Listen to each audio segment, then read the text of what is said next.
SEAL Team 6 member who shot Osama bin Laden, Robert O'Neill, along with CNN military analyst General James Spider Marks. General Marks, let me start with you. United Arab Emirates suspending its participation in airstrikes back in December.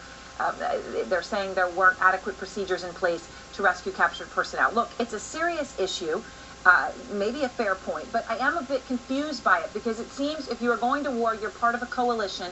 You are going to accept that some of your fighting force may die, is going to risk their life, right? You can't say, well, I'm only going to go in if I'm sure that no one's going to get hurt, right?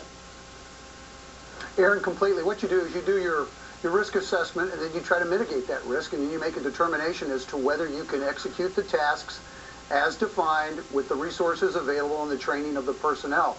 Look, ISIS achieved its objective. UAE has now backed out of the coalition, is not going to participate because of this barbarous, heinous, horrible act that occurred. ISIS right now is checking a block saying, okay, that's one less coalition partner. The real issue is how do you step up the pressure against ISIS that gets well beyond just airstrikes. These are very aggressive airstrikes, and they're very pointed. The case in point is you've got to contain it, and then at some point there has to be, without doubt, there has to be a coalition that allows for boots on the ground, and it's got to have moderate Arab nations that are bringing this force to bear. Right, and not just small parts of it, I mean key parts of it. Rob, when you look at the landscape in Syria, obviously it's a complete war zone. The United States has no intelligence on the ground. You've been on many rescue missions, obviously also including the mission to rescue Captain Phillips from Somali pirates. If there was an American pilot being held by ISIS right now, like that Jordanian pilot was being held, would you have felt comfortable, given this environment, going in to try to rescue him? Good evening, Aaron. Thanks for having me again.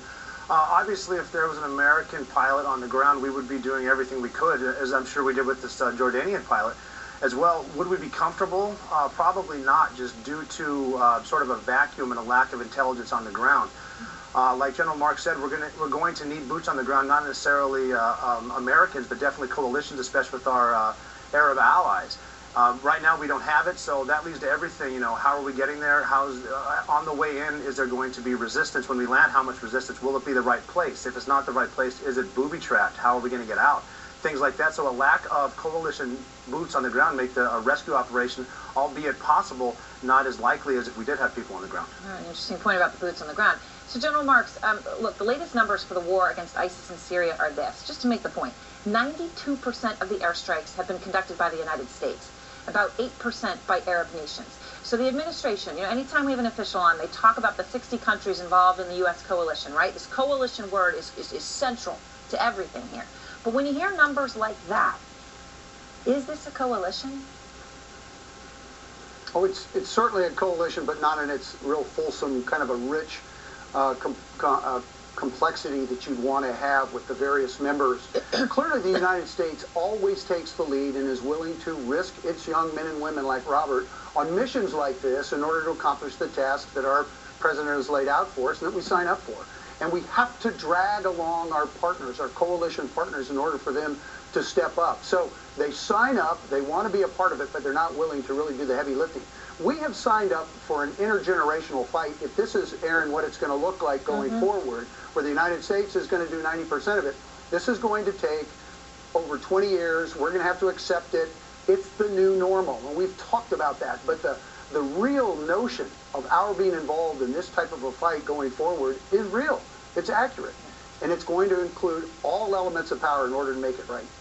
So, Rob, is there any hope to rescue the American woman? There's a 26-year-old American woman that we all know is being held by ISIS still tonight. Is there hope to rescue her? There's always going to be hope, just based on everyone on our side, on the good guys team, from the intelligence to the operators to the people that we do have on the ground. Yes, there's hope, and we're very, very capable of it. But we just need to be more realistic. We need to increase our chances by improving our percentage on the battlefield, and we need people on the ground to help us with the intelligence, real-time intelligence, so we can get there. But yes, there's always hope, and I never doubt our men and women. And of course, the question comes down to who will those boots be on the ground?